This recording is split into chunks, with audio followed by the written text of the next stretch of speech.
Assalamualaikum warahmatullahi wabarakatuh. Perkenalkan kami dari kelompok 11 Biologi akan membawakan materi tentang ekologi. Sebelumnya, perkenalkan anggota kelompok kami. Yang pertama, saya Husni Khotimah dengan nomor NIM 21231009. Yang kedua, Liza Oktamelia dengan nomor NIM 21231012 dan Melda Oktavia dengan nomor NIM 21231013.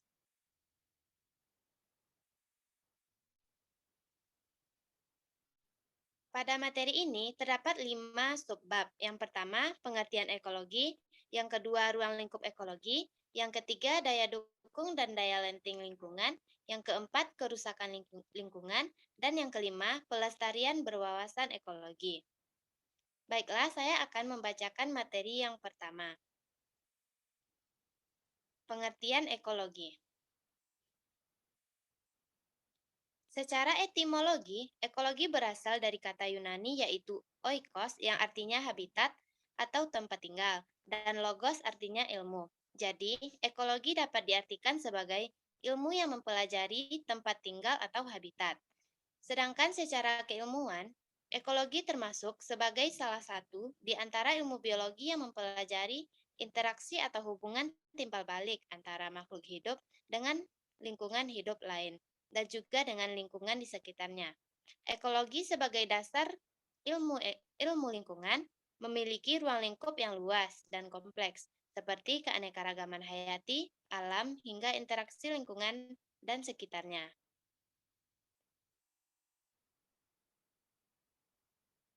Yang kedua yaitu ruang lingkup ekologi. 1. Individu. Individu adalah satuan organisme dari setiap jenis atau spesies tertentu dalam suatu lingkungan. Contohnya yaitu seorang manusia, seekor ikan, seekor burung, dan sebagainya. Yang kedua, populasi. Populasi adalah suatu kelompok dari individu-individu sejenis yang berada dalam suatu tempat atau waktu tertentu. Contohnya yaitu populasi manusia, populasi burung, populasi rumput, dan lain-lain. Yang ketiga yaitu komunitas. Komunitas adalah makhluk hidup yang terdiri atas beberapa populasi dan saling melakukan interaksi antara satu dengan yang lain pada satu tempat dan waktu tertentu. Contohnya yaitu komunitas padang rumput, contohnya komunitas padang rumput terdapat populasi rumput dan populasi belalang. Yang keempat, ekosistem. Ekosistem adalah suatu kondisi terjadinya hubungan timbal balik dan hubungan saling ketergantungan antara sistem hutan dan ekosistem laut. Yang kelima, biosfer. Biosfer adalah tingkat organisasi biologi yang paling besar dan di dalamnya terdapat semua kehidupan yang ada di bumi. Dalam biosfer terdapat pula interaksi antara lingkungan fisik secara keseluruhan. Yang keenam ada lanskap. Ekologi lanskap fokus terhadap faktor yang mengendalikan pertukaran energi, materi, dan organis dalam suatu ekosistem. Yang ketujuh, global. Ruang lingkup bertumpu pada pertukaran energi regional dan pengaruh materi terhadap fungsi dan distribusi organisme pada tingkat biosfer. Materi selanjutnya akan dibacakan oleh Saudari Melda Oktavia. Kepada Saudari dipersilakan. Baiklah, saya akan membacakan tentang daya dukung dan daya lenting lingkungan. Daya lenting atau resilience adalah suatu sistem untuk kembali lagi ke kondisi awal atau semula setelah mengalami gangguan baik itu dengan cara bertahan ataupun beradaptasi dengan perubahan. Di dalam suatu ekosistem, di mana pada kasus ini adalah ekosistem terumbu karang, membutuhkan suatu sistem yang dinamakan sistem daya lenting yang dapat membuat ekosistem tersebut ketika mendapat gangguan dari luar yang menyebabkan kesehatannya terganggu, dapat bertahan dan pulih kembali sehingga saat ekosistem tersebut dapat kembali normal.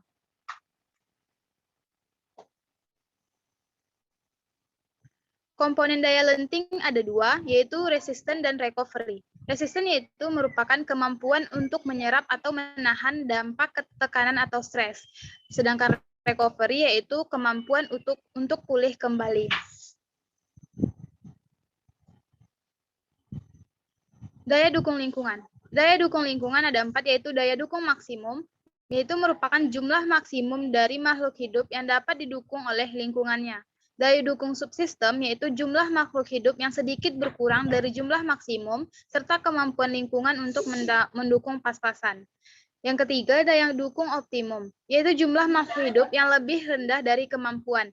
Sedangkan daya dukung optimum merupakan jumlah makhluk hidup lebih rendah lagi dari jumlah optimum, sehingga kemampuan lingkungan untuk mendukungnya sangat baik karena melebihi kebutuhan.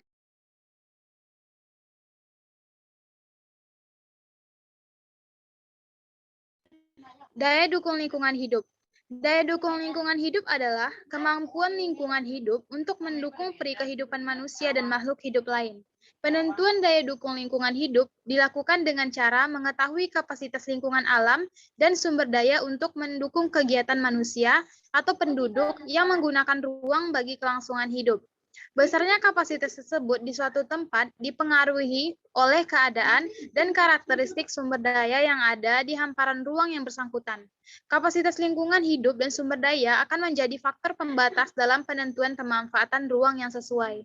Daya dukung lingkungan hidup terbagi menjadi 2 komponen, yaitu kapasitas penyediaan atau supportive capacity, dan yang kedua yaitu kapasitas tampung limbah atau assimilative capacity.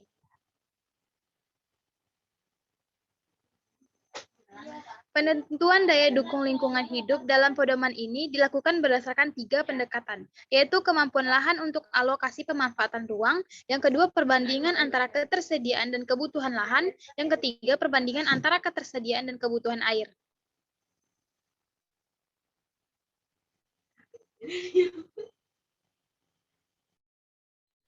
Faktor penentu daya dukung lingkungan, yaitu yang pertama, ketersediaan bahan baku, ketersediaan energi, akumulasi limbah dari produk dan cara pembuangannya, dan yang terakhir interaksi antara makhluk hidup yang ada.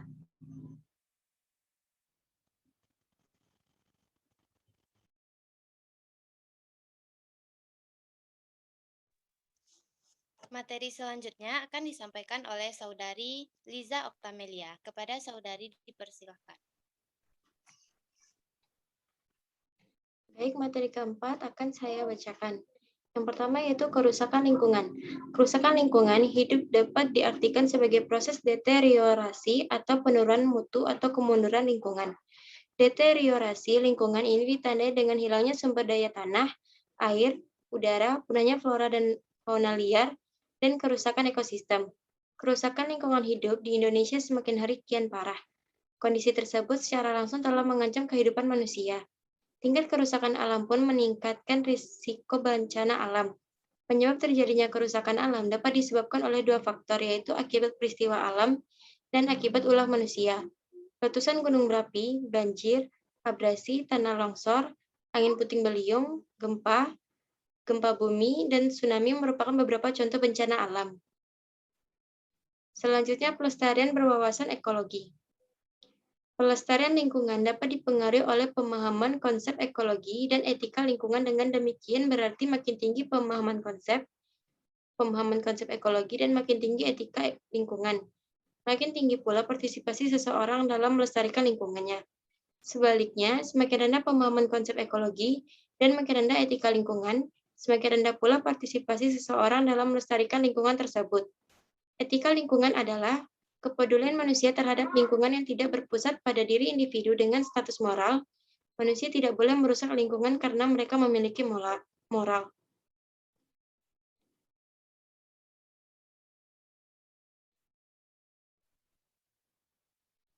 Baiklah, sekian materi presentasi dari kelompok kami. Terima kasih atas segala perhatian dan mohon maaf atas segala kekurangan. Billahi fisabilil haq. Wassalamualaikum warahmatullahi wabarakatuh.